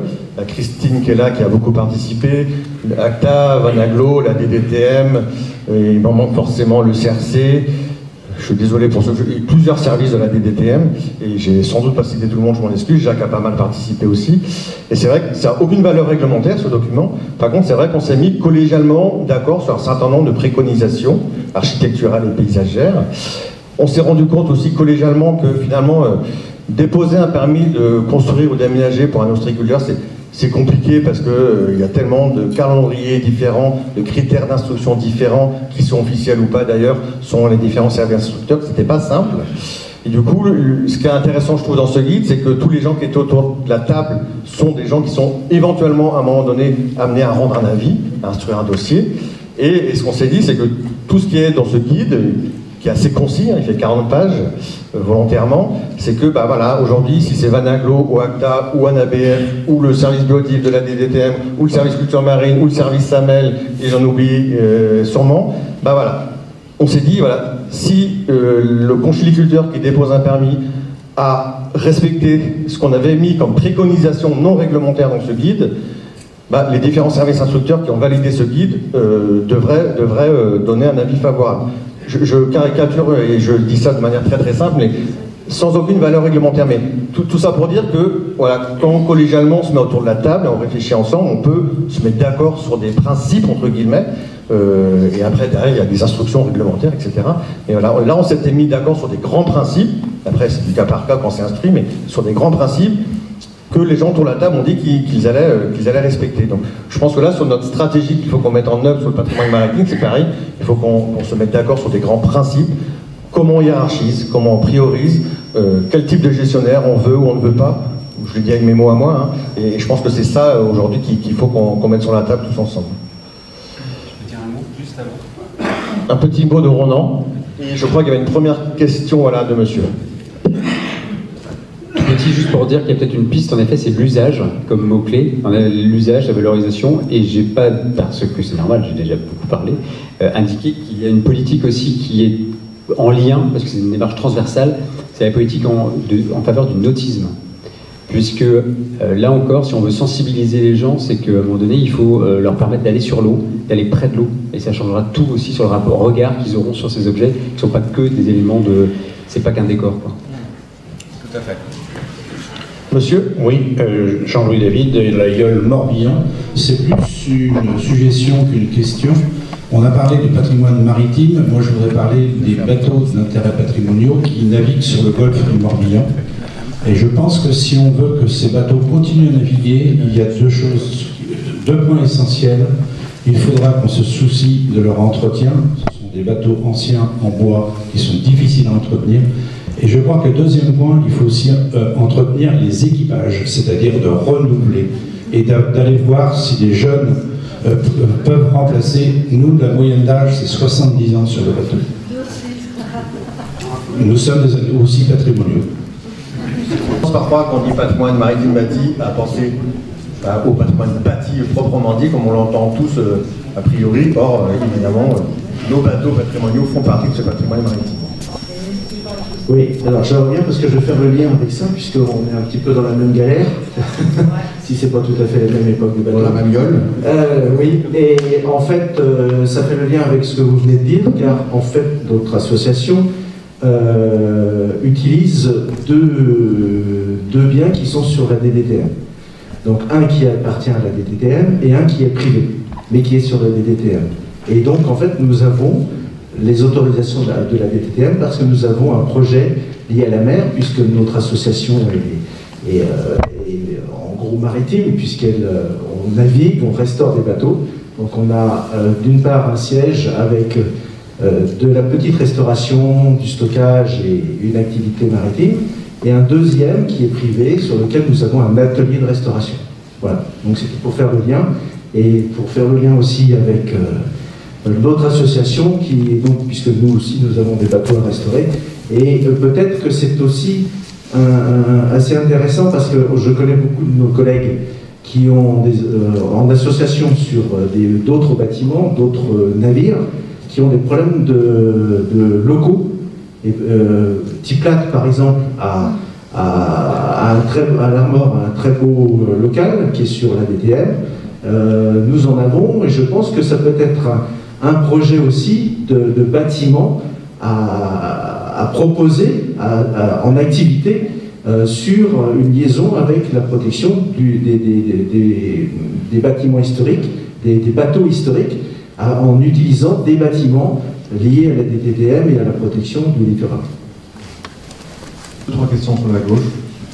Alors, Alain Brûlé, moi je suis adjoint au Bonneau, donc évidemment la diapositive me parle et elle correspond exactement à mon propos. Donc ce qui caractérise notre commune, notre rivière, ce sont effectivement ces anciens terre-pleins ostréicoles, ce linéaire de terre-pleins ostréicoles, puisque sur l'ensemble de la rivière, en prenant aussi bien la rive, le Bonneau que Plunerette, et la partie qui est sur la rivière d'Auray, on arrive à peu près à 4,5 km de terre-plein ostréicole. Donc ils ont effectivement une valeur patrimoniale. Pour une partie, en gros 1 km en aval et en amont du port du Bonneau, le transfert de gestion a été effectué et donc la commune s'en charge. Depuis une vingtaine d'années, la commune a commencé à restaurer les anciens terre-pleins et entend bien continuer cette œuvre en espérant un jour ou l'autre avoir restauré l'ensemble de ce linéaire. Mais en fait, les terre-pleins, c'est une partie de cet aspect patrimonial lié à l'ancienne activité ostréicole. Comme le faisait remarquer il y a quelques minutes Jacques Madec, en fait c'est un tout. Un chantier ostréicole, c'est pas seulement un bout de terre-plein, c'est un bout de terre-plein, une cabane, accessoirement un bassin, par ailleurs, donc chez nous, outre ces terre-pleins, il y a des cabanes. Une cabane toute seule, certes, n'aurait pas beaucoup d'intérêt, mais sur cette portion d'à peu près 1 km, donc pour laquelle la commune a la gestion, des cabanes, il y en a à peu près, un peu plus de 20. Sur ces 20 cabanes, 13 sont sur le domaine public maritime, les autres étant sur le domaine privé, ce qui d'ailleurs pour le promeneur n'est pas forcément évident, parce que globalement ils sont alignés. Sur ces 13 cabanes qui sont sur le domaine public maritime, il y en a 9 qui actuellement sont plus ou moins utilisées. Je dis plus ou moins parce que pour certaines, on n'en est pas vraiment certain, sont plus ou moins utilisées, dont quelques-unes par ce que l'on pourrait appeler, entre guillemets, des usagers historiques, c'est-à-dire soit des enfants, petits-enfants des derniers exploitants, soit des personnes qui parfois depuis 50 ans utilisent une cabane après qu'elle ait été abandonnée par le dernier concessionnaire. Bon. On est bien d'accord, aux yeux de la loi, cette utilisation est anormale. Bon. Néanmoins, pour ces cabanes, cette utilisation a assuré, depuis une cinquantaine d'années, pour certaines, d'ailleurs depuis l'arrêt de l'ostréiculture dans la rivière, a assuré un entretien régulier. Or, aujourd'hui, maintenant, tout le monde est bien d'accord que tout cet ensemble a pris une valeur patrimoniale et que ce patrimoine, si on veut le conserver, il faut l'entretenir. Si on veut l'entretenir, en l'occurrence, puisqu'il s'agit là d'anciennes cabanes ostréicoles, si l'on ne veut pas arriver à ce qui correspond à la photo en bas au milieu, pour l'entretenir, il faut que ces cabanes elles aient une utilisation, donc un utilisateur, quel qu'il soit.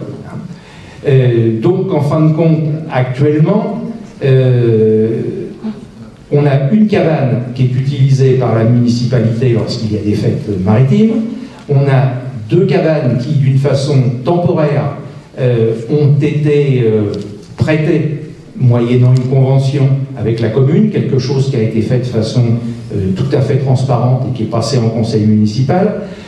D'une part, pour l'été qui vient de s'achever, pour l'été 2021, à un loueur de paddle qui simplement y entreposait son matériel. Hein. C'était ni un atelier, ni un vestiaire, ni quoi que ce soit d'autre, à proximité du port. Et de l'autre côté du port, une autre cabane qui a été confiée à la société nautique pour y entreposer justement son matériel nautique, c'est-à-dire des bouées, des mouillages, des nourrices. Bien. Ma question, voilà, est la suivante. Est-ce que l'on peut imaginer, pour l'avenir de ce patrimoine, est-ce qu'on peut imaginer, d'une part, que ces cabanes soient confiées, moyennant évidemment une convention avec la commune dans le respect, comme ça a été dit, de l'utilisation à caractère maritime et en toute transparence, que ça puisse être utilisé donc par d'autres associations, hein, voire, pourquoi pas, et là je pense à ce qui se fait sur le bassin d'Arcachon, à une toute autre échelle, parce que le village de l'Herbe, c'est pas du tout nos petites cabanes ostréicoles qui font 6 ou 7 mètres carrés sur la commune du Bonneau.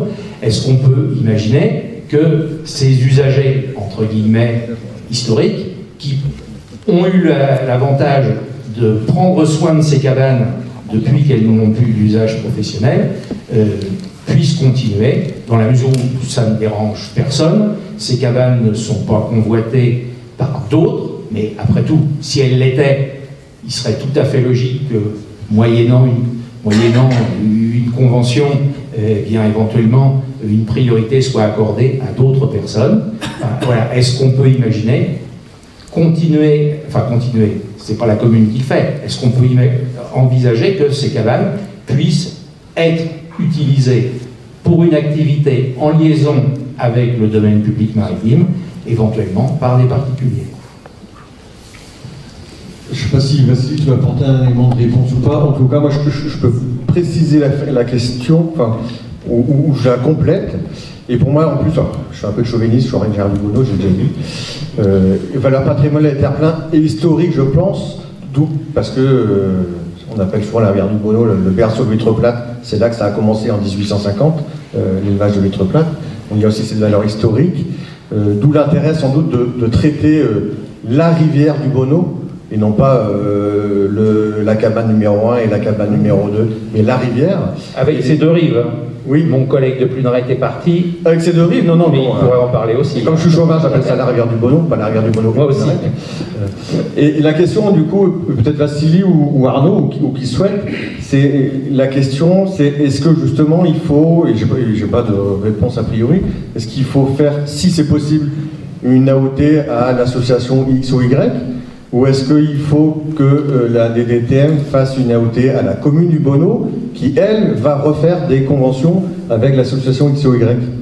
C'est une question que je me pose, hein, Vassili ou Arnaud, ou qui le souhaite, ou Lilier, ou Arnaud. Je sais qu'à Arcachon, ça se fait. Et je ne dis pas qu'Arcachon, c'est la bonne solution. Et en tout cas, c'est ce qu'ils ont fait. C'est l'État conventionné avec la commune qui, elle, conventionne avec les gestionnaires. Et en fait, aujourd'hui, dans mon esprit, en tout cas, mais je me trompe peut-être, Vassili, l'État conventionne plutôt directement avec le gestionnaire. Enfin, en tout cas, celui qui s'occupe de la cabane, proprement dit. Mais je me trompe peut-être.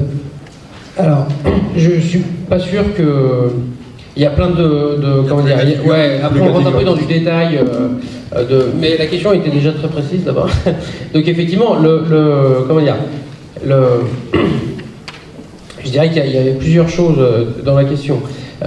Celle des occupants historiques, je pense elle est traitée avec tout le respect qui est dû à l'histoire aussi, et donc effectivement il y a une tolérance qui est là pour effectivement l'ostréiculteur à la retraite, qui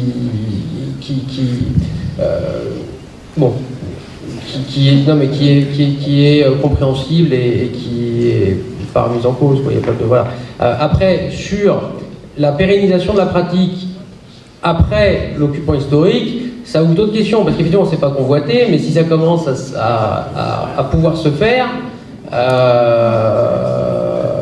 c'est là où effectivement on rentre dans l'usage illégal qui est sans doute aussi avec une dimension un peu inopportune. C'est-à-dire, voilà, parce qu'après, le curseur, comment il s'arrête sur l'hôtel, les machins, et puis on change aussi l'esprit des lieux, et puis c'est de l'habitation, et puis ça empêche l'accès des autres. Enfin, il y a tout un tas voilà, qui est un peu subtil sur comment dire, la tolérance qui peut être celle de l'État et du maire d'ailleurs, parce que c'est aussi la police du maire, hein, sur les usages des lieux, c'est la police du maire.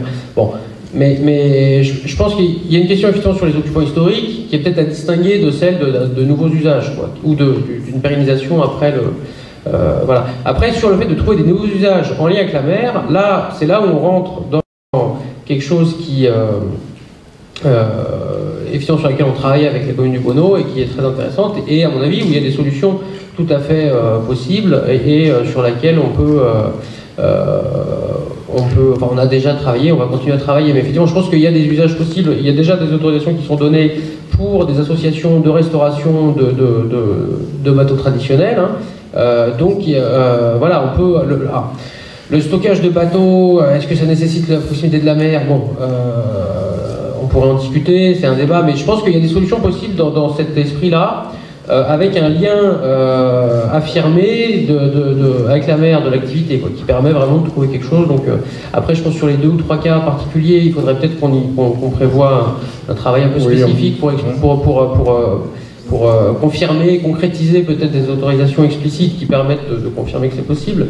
De la même manière, sur notre Mariaca, effectivement, les bassins, alors moi, ce que ça m'évoque, c'est, oui, est-ce qu'ils sont tous enfin voilà, c'est pareil sur les terre-pleins. Le rôle anti-érosion, il y en a certains, c'est évident.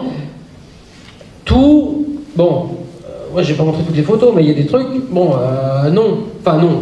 En tout cas, il faut vraiment regarder au cas par cas. Les intérêts, je pense que tous les vestiges ne sont pas d'intérêt. D'où la nécessité de hiérarchisation à un moment donné. Voilà. C'était dans ce sens-là que je le disais, justement. C'est-à-dire de regarder objet par objet, quel est son environnement et quel est, je dirais, l'intérêt patrimonial de ce site-là. C'est vrai que tous ne sont pas peut-être à conserver.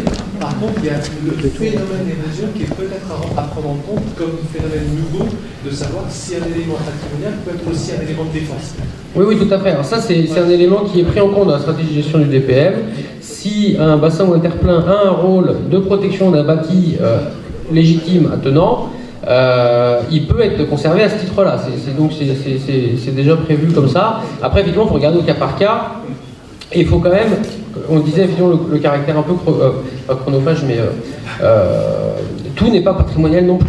Il faut quand même réussir parce qu'après sinon ça fait un peu comme dans les... Si on veut tout garder, à la fin, comment dire, on est dans un enchevêtrement de trucs... Non, mais c'est pas l'objet de tout garder. Mais par contre, effectivement, ça n'empêche pas de garder... Il y a plein de choses à garder, évidemment, je ne dis pas. Hein. Mais après, la question intéressante aussi, je trouve, c'est sur le principe, oui, en pratique, lesquels, quoi. Et du coup, c'est là où on rentre dans la question, il y en a beaucoup, alors comment on fait? Et puis on a déjà plein de trucs à faire chacun, aussi bien les... D'où la nécessité d'essayer de travailler collégialement pour se mettre d'accord sur des grands principes, je pense. Il doit forcément, il faut essayer de les prendre en compte si on a des éléments. Sur les risques côtiers, je parle du parc, mais voilà, on travaille beaucoup avec le SAMEL, par exemple, là-dessus, ou un autre service qui s'occupe du risque côtier également à la DDTM, et plein d'autres personnes. Forcément, on essaie de les intégrer. Le risque corrosion, le risque submersion, l'élévation au niveau de la mer. Je pense que quand on dit qu'il va falloir hiérarchiser et prioriser quel patrimoine, quels éléments patrimoniaux on veut garder ou préserver, les risques côtiers sont un des éléments qui vont nous faire choisir ces éléments.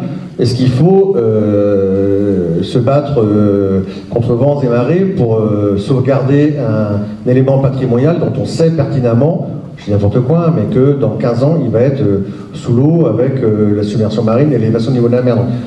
Voilà, je n'ai pas d'exemple précis, mais forcément, c'est un des éléments à prendre en compte dans notre hiérarchisation des éléments patrimoniaux à préserver. Et Arnaud, oui.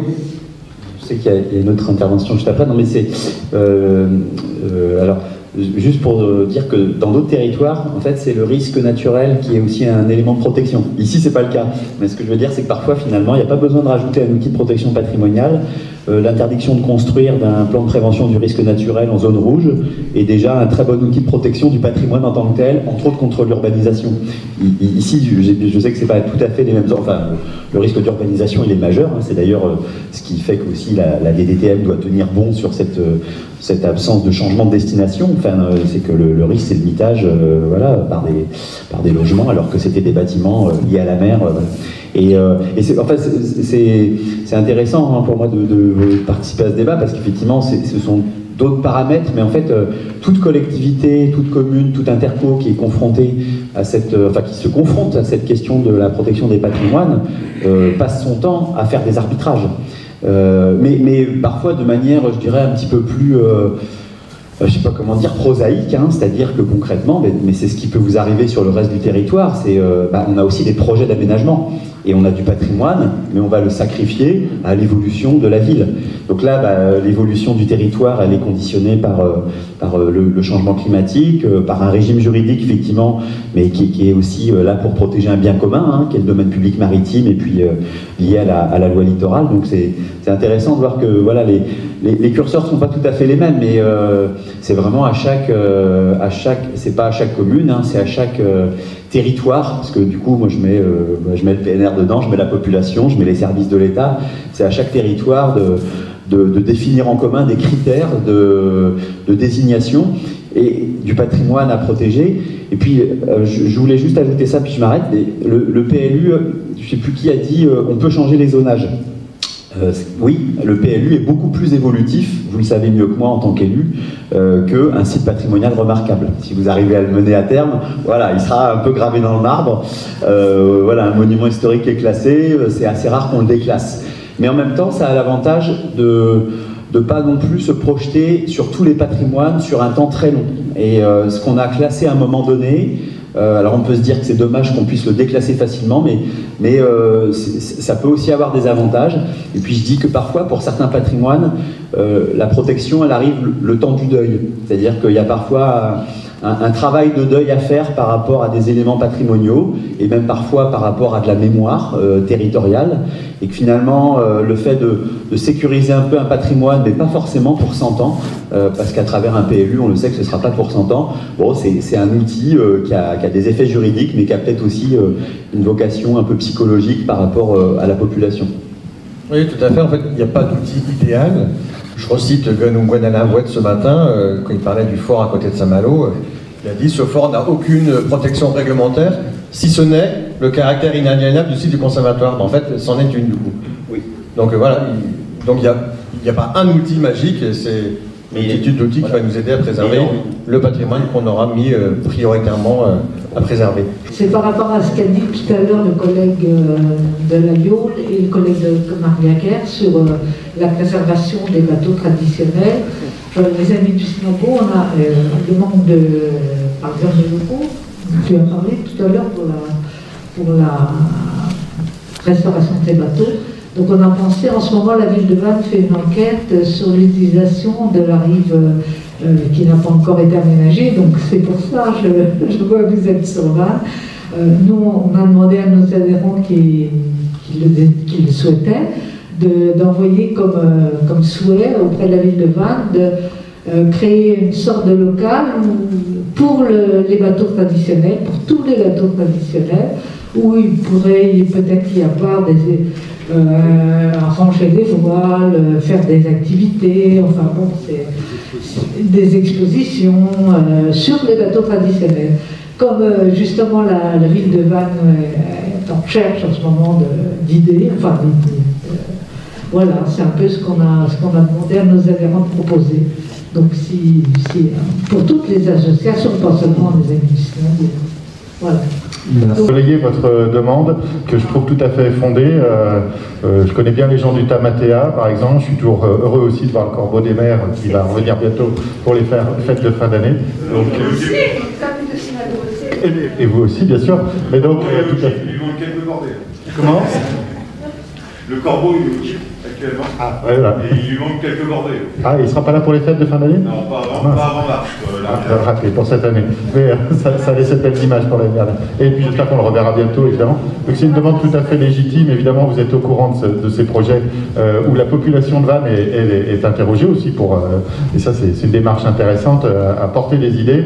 Et effectivement, il y a beaucoup à faire dans cet environnement-là.